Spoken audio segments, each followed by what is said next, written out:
Y Pablo no fue que se ganó a Timoteo. No fue que Timoteo escuchó a Pablo predicando y él pasó al frente y aceptó a Cristo como su Señor y Salvador. Ya otra persona lo había hecho, probablemente Loida o Eunice. Pero Pablo lo adopta como tal. Aquí, en Hechos capítulo 16, los primeros 5 versículos, nosotros vemos que Pablo, al recibir tanto testimonio de este muchacho, entonces decidió llevarlo. Usted se da cuenta.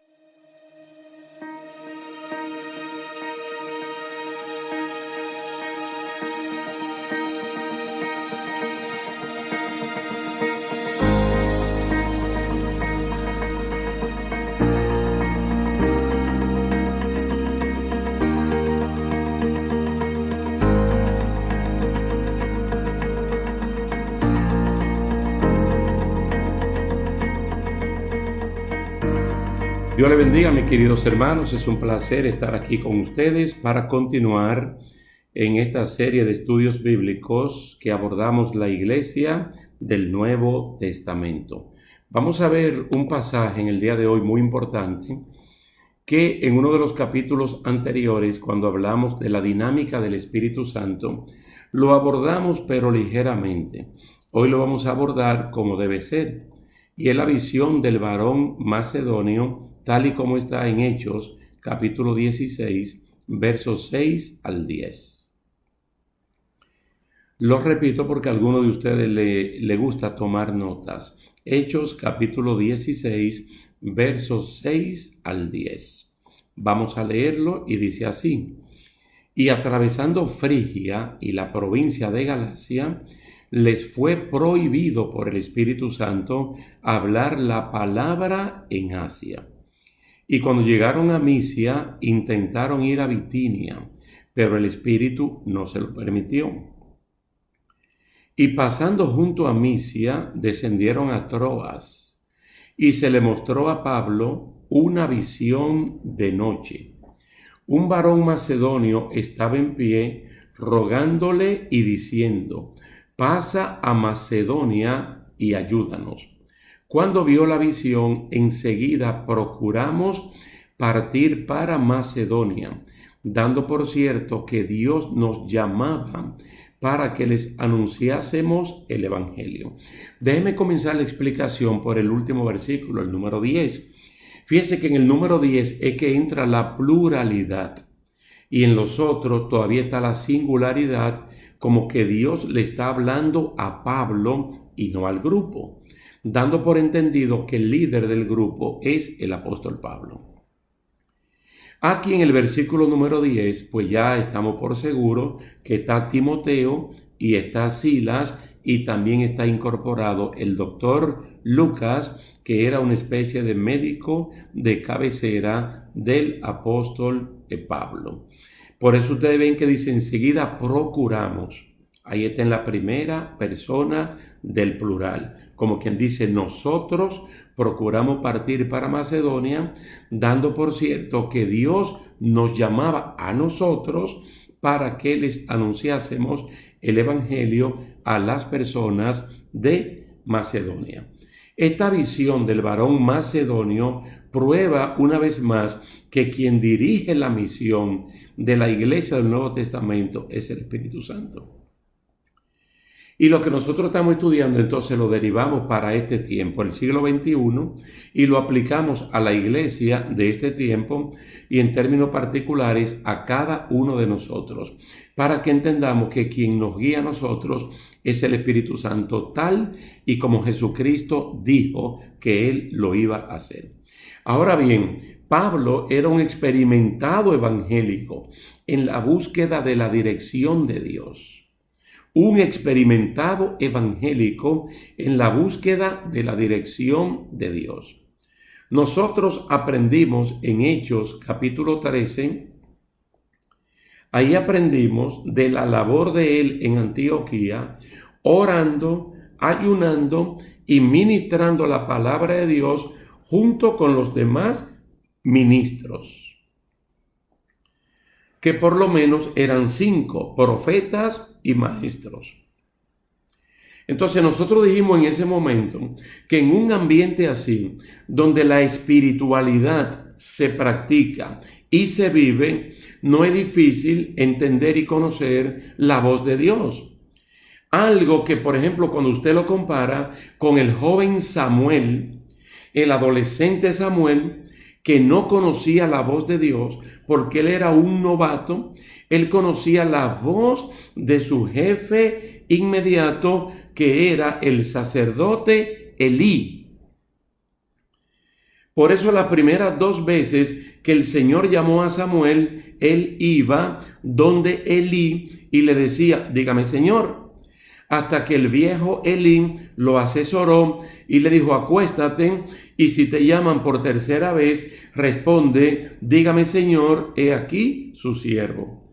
Es decir, tenía que entrenar a una persona joven como Samuel. En el caso de Saulo, con Bernabé, con el negro, con Lucio y con el otro más, con Manaén, entonces estas personas estaban en un ambiente que no era difícil entender y conocer la voluntad de Dios. Por eso es que allí dice que el Espíritu Santo habló de ir en misión junto con Bernabé. Pero nosotros no sabemos cómo fue que se lo dijo. Si fue usando la oralidad, la verbalidad, utilizando la boca para de manera audible a sus oídos, ellos supieran que el Espíritu Santo le está hablando. No sabemos cómo fue que le habló. En el caso que nos compete en el día de hoy, aquí está hablando de una visión nocturna mediante la cual el Señor le habla. Por eso es que nosotros hablamos de la dinámica del Espíritu Santo y no podemos dar por terminado, por pasado o por desfasado que el Espíritu Santo en este tiempo no actúa y que su accionar ya se cerró. No, Él sigue actuando porque Él es el que guía a la iglesia. Noten que cuando él le dijo que apartaran a Saulo y a Bernabé, allí tampoco nos dicen si él le trazó la ruta. Porque la persona obediente que se mueve mediante la fe, como el caso de Saulo y de Bernabé, y en el Antiguo Testamento el caso de Abraham, la fe, que no es una fe aérea, sino una fe planeada, conduce a la persona. Aquí en Hechos capítulo 16, él tiene un deseo ferviente de ir a Asia Menor, a lo que es Turquía en el día de hoy. Pero eso le fue prohibido por el Espíritu Santo. Ahora, lo que no sabemos, ¿cómo se lo prohibió? Para él darse cuenta que no es el diablo que lo está estorbando, sino que él está entendiendo que el Espíritu Santo es el que le está impidiendo ir a una cosa buena. Porque el deseo es ir a Asia Menor, a la Turquía moderna, a predicar el Evangelio. Él no planea ir para allá como turista. Ahora, ¿cómo lo haría? ¿Cómo lo hizo el Espíritu Santo? ¿Cómo fue que se lo impidió? No solamente lo de Asia Menor, lo de Misia, como lo de Bitinia. Él intenta ir a Bitinia desde Misia y el Espíritu Santo vuelve a impedirlo. Lucas relata el asunto, pero no nos da los detalles. Probablemente se lo hizo sentir de una manera de espíritu a espíritu, con alguna señal espiritual que le permitiera entender que era Dios, que era el Espíritu Santo y no el enemigo.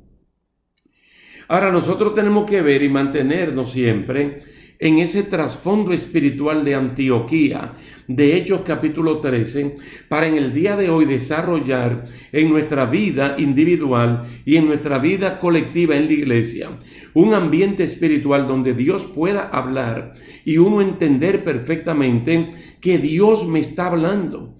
Especialmente cuando estamos en su casa, en la Antioquía de este tiempo. Vamos a ver algunos pasajes bíblicos que nos orientan en cuanto a la práctica de la espiritualidad. ¿Qué es lo que tenemos que rescatar, poner en práctica y vivirlo? Porque estamos viviendo tiempo donde la gente está comprando, vendiendo, casándose, dándose en casamiento, sembrando, cosechando, haciendo cosas buenas, pero no practicando la espiritualidad. Y esto de alguna manera u otra está afectando a la iglesia, que muchas veces ya no conocen la voz de Dios. En 1 Corintios capítulo 2, versos 10 al 16. 1 Corintios 2, 10 al 16. Pero Dios nos las reveló a nosotros por el Espíritu. Porque porque el Espíritu de Dios todo lo escudriña, aún lo profundo de Dios. Porque ¿quién de los hombres sabe las cosas del hombre, sino el Espíritu del hombre que está en él? Así tampoco nadie conoció las cosas de Dios, sino el Espíritu de Dios. Y nosotros no hemos recibido el espíritu del mundo, sino el Espíritu que proviene de Dios, para que sepamos lo que Dios nos ha concedido. Pasaje muy fuerte, muy clarificante, muy poderoso. Lo cual también hablamos, no con palabras enseñadas por sabiduría humana, sino con las que enseña el Espíritu, acomodando lo espiritual a lo espiritual.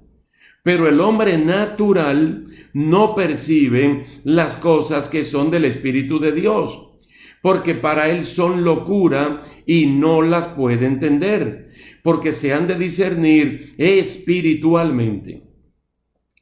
En cambio, el espiritual juzga todas las cosas, pero él no es juzgado de nadie.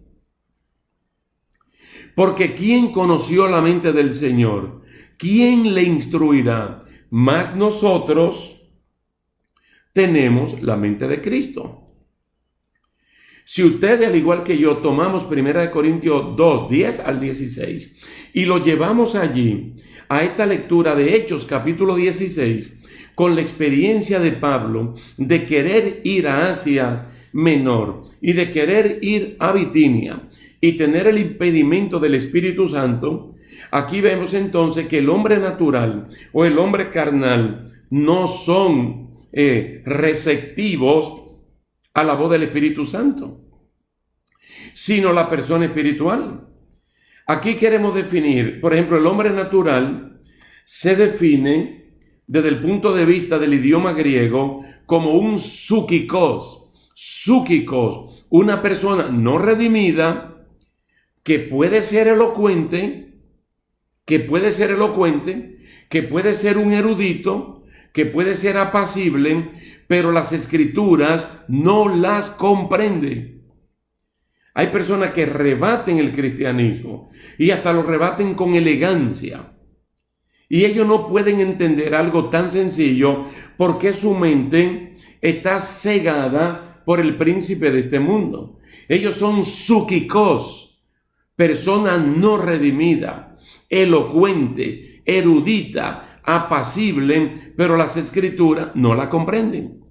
También está el neumáticos.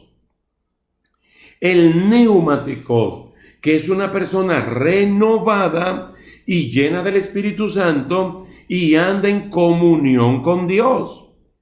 Eso no es nuevo. Eso no es nuevo en el tiempo de la iglesia del Nuevo Testamento. La palabra del Señor dice que Enoc caminó con Dios y que antes de Dios arrebatarlo y llevarlo para que no vea muerte, él demostró que se puede caminar con Dios. Eso se llama espiritualidad. Y en un mundo malo como el de Noé, él demostró que se puede caminar con Dios. Enoc y Noé, por poner dos casos, eran neumáticos, personas renovadas, llenas del Espíritu Santo, que andan en comunión con Dios. Pero también está el sárquicos, que es una persona renovada, pero anda según la carne y permanece como un niño en Cristo, cristianos carnales. Esta es la explicación que da el hermano Scofield en la Biblia Reina Valera del 60, pero comentada por el hermano Scofield.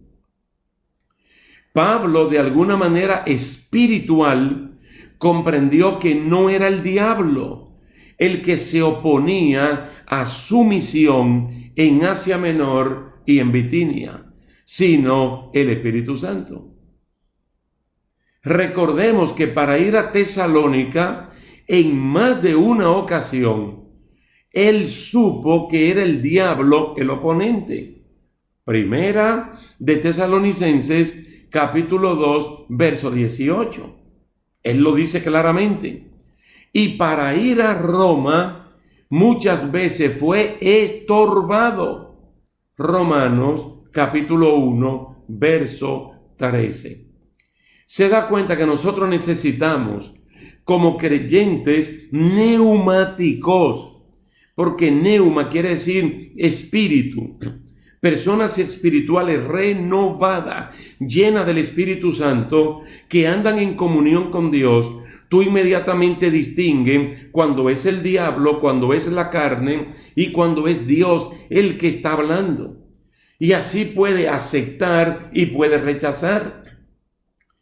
Muchas personas peligrosas se mueven por las iglesias dando mensajes en la carne, que lo adornan tan bonito que hay personas que creen que es Dios el que está hablando, pero es la carne o es el mismo diablo. En esa misma iglesia de los Corintios, ellos estaban en un estado carnal tan malo que ellos hablaban supuestas lenguas diciendo que Cristo era un maldito, que Cristo era un anatema, porque ellos se movían en la emoción de la carne y no en el espíritu. Y era una iglesia que era un desorden desde el principio hasta el final, incluyendo la Santa Cena, que eso era un desastre, porque no eran personas espirituales. Llegaron a ser engañados tan fácilmente que llegaron a creer que la resurrección o no existe o ya había pasado. Y Pablo tuvo que utilizar un capítulo completo, Primera de Corintios 15, para demostrar a profundidad no solamente la resurrección, sino el arrebatamiento de la iglesia. En Hebreos capítulo 5, verso 11 al 14, Hebreos capítulo 5, verso 11 al 14, la Nueva Traducción Viviente dice de la siguiente manera: ¿cómo se define la persona espiritual? Nos gustaría decir mucho más sobre este tema, pero es difícil de explicar, sobre todo porque ustedes son torpes espiritualmente y tal parece que no escuchan. Dios mío, 2000 años atrás, parece que todo lo escribieron esta mañana tempranito, porque desafortunadamente en las congregaciones hay personas con ese cuadro. Hace tanto que son creyentes que ya deberían estar enseñando a otros. En cambio, necesitan que alguien vuelva a enseñarles las cosas básicas de la palabra de Dios. Son como niños pequeños que necesitan leche y no pueden comer alimento sólido, lo que le llamamos vianda. Pues el que se alimenta de leche sigue siendo bebé y no sabe cómo hacer lo correcto. El alimento sólido es para los que son maduros, los que a fuerza de práctica están capacitados para distinguir entre lo bueno y lo malo. Entonces Pablo y el equipo que andaba con Pablo eran personas que no era difícil entender la dirección del Espíritu Santo, la señal que le daba, el impedimento que le ponía, porque no lo quería en ese lugar, sino que lo estaba dirigiendo a otra parte. La tercera cita, que es ampliamente conocida, es Romanos capítulo 12, los versículos 1 y 2. Mire lo que dice en la Nueva Traducción Viviente. Por lo tanto, amados hermanos, les ruego que entreguen su cuerpo a Dios por todo lo que Él ha hecho a favor de ustedes, que sea un sacrificio vivo y santo, la clase de sacrificio que a Él le agrada. Esa es la verdadera forma de adorarlo. No imiten la las conductas ni las costumbres de este mundo. Más bien dejen que Dios los transforme en personas nuevas al cambiarles la manera de pensar. Entonces aprenderán a conocer la voluntad de Dios para ustedes, la cual es buena, agradable y perfecta. Ahora, ¿qué hace Pablo y su equipo? Tuvo que hacer un giro hacia Troas, donde según Segunda de Corintios, capítulo 2, verso 12, dice: cuando llegué a Troas para predicar el evangelio de Cristo, aunque se me abrió puerta en el Señor, no tuve reposo en mi espíritu por no haber hallado a mi hermano Tito. Así, despidiéndome de ellos, partí para Macedonia. Probablemente este es un episodio después de Hechos capítulo 16, y entonces allí es que él va por primera vez a Troas. Pero en Troas fue que él conoció a Carpo, que era donde él se quedaba por tiempo y utilizaba a Troas como un punto para moverse. El Espíritu Santo de Dios sabe cómo dirigirnos. La visión del varón macedonio en Troas fue la manera del Espíritu Santo abrirle paso hacia ese lugar. Queda bien claro aquí que quien dirige nuestras vidas y nuestra misión es el Espíritu Santo. Pero hay que ser sensible a Él. Cuando hablo de sensible, de sentir su dirección por donde que Él nos manda. Él habla de la manera que Él quiere hacerlo. Y es nuestra labor una práctica contundente de la espiritualidad. En ese tipo de relación, de intimidad espiritual, entendemos cuando Él nos habla. Aunque no use palabras audibles para hacerlo. Pablo y su equipo entendieron perfectamente bien esta visión que era de parte de Dios y que en Macedonia los necesitaban.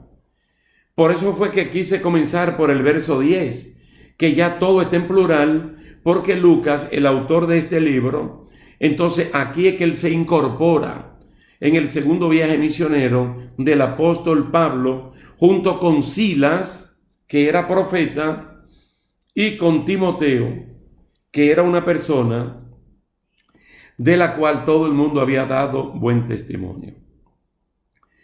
Por el día de hoy lo vamos a dejar hasta aquí, con la promesa de seguir con la plantación de la iglesia en Filipos y también de ver todos los sacrificios y también la victoria de Pablo y su equipo allá en Macedonia.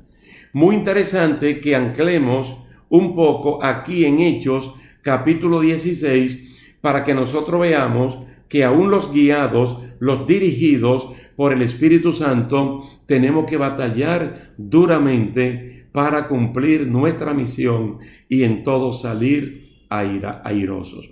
Así que Dios me le bendiga, Dios le guarde. Ha sido un placer estar con ustedes y será hasta la próxima.